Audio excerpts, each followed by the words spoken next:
Hello everyone, my name is Jasia. Today our group will present our relational database design for a mid-sized grocery chain operating in Sydney.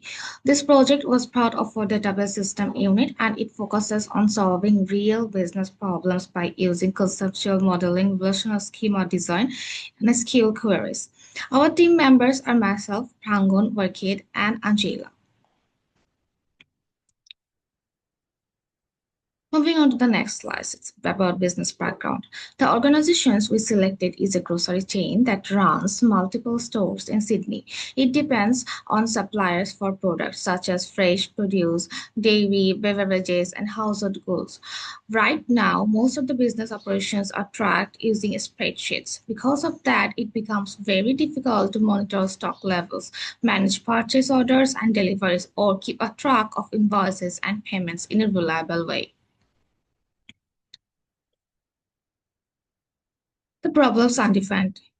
Through our analysis, we found several challenges that the business is currently facing. First, relying on spreadsheets leads to frequent errors and inefficiency. Second, the company struggles with stock outs and overstocking because they do not have an accurate view of inventory across stores. Third, overdue invoices and payments are hard to identify, which creates financial risk. And finally, supplier management is not integrated, which makes it difficult to evaluate supplier performance or negotiate better terms. Next is our objectives. To address these challenges, our objective was to build a proper relational database. Specifically, we aim to design enhanced entity relationship and UML models that capture the organization data requirements, implement these models in SQLite, and then demonstrate queries that answer practical business questions. With this system, we want to improve efficiency, maintain accuracy, and ensure data integrity. Next is our teamwork and communication. As a group, we worked collaboratively to complete this project. We held weekly Zoom meetings to check progress and used a WhatsApp group for day-to-day updates. We also delivered our roles clearly. I was responsible for the introduction and teamwork coordination. Prangon worked on the conceptual modeling, Orchid handled the relational schema and UML diagram, and Angela prepared the skill queries and the live demo. Next, I will hand it over to Prangon, who will present our conceptual data model. Hello everyone, I am Prangan and I will present the conceptual modeling section of our project. So let's begin with the ER diagram. So this is our enhanced entity relationship diagram created using chains notation. Here it shows the main entities and their relationships. This diagram is the foundation for understanding how our grocery chain database is structured. The next comes the key entities. Our model captures the critical entities like supplier who provides product, then product which can be sold in stores, then comes stores where products are stored and sold, purchase orders and their line items, deliveries which may include multiple delivery items, invoice and payments to capture financial transaction.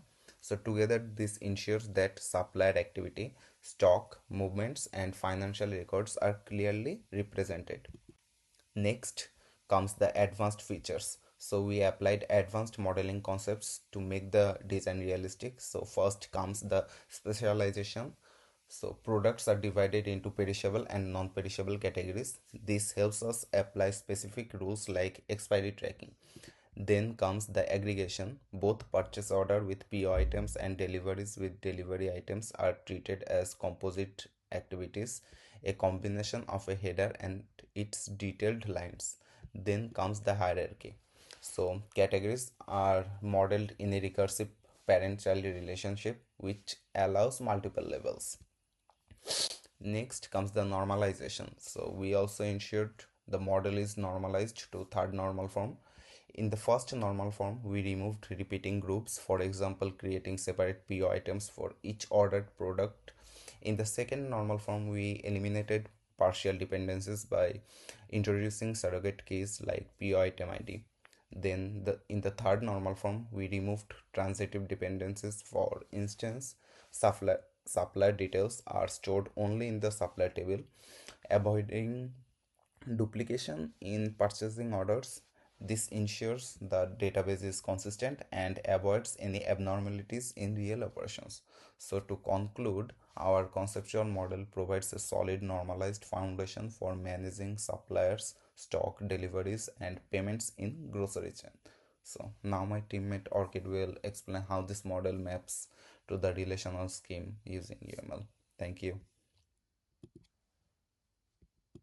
So, hello, I'm Market Trustor, and I'm gonna explain you about these four topics. So, without a delay, let's get into it. So, our first slide's gonna be about entities and relationships. So, entities represent real-world objects in a system, like customers, products, or employees in our project. Relationships shows how these objects connect and interact with each other. Some relationships are simple, while others can be hierarchical or involve multiple associations. Understanding this foundation helps us see how data flows within a system. Similarly, specialization breaks down a general entity into more specific ones. For example, an employee entity might be specialized into manager, and in turn, aggregation, on the other hand, combines smaller components into a bigger process, making complex systems easier to understand. Together, these techniques improve clarity, avoid redundancy, and keep the database schema more efficient. So this is going to be our main topic, which is UML diagram. So this is a UML diagram that models how a supply chain system works. In UML, each box represents a class or entity with its attributes, and the lines between them shows relationships. At the center, we see supplier and product. A supplier can provide many products, and that relationship is captured in the supply product class. Products have attributes such as name, category, price, and whether they are perishable. On the ordering side, a store places a purchase order with the supplier. Each purchase order contains purchase order items which detail the product, quantity, and price. Once an order is processed, it leads to a delivery, broken down further into delivery items. The financial side is also modeled. Suppliers issue invoices, which records amounts due, and these are linked to payments that settle them. Altogether, this UML diagram does not just show data, it maps out the full business process.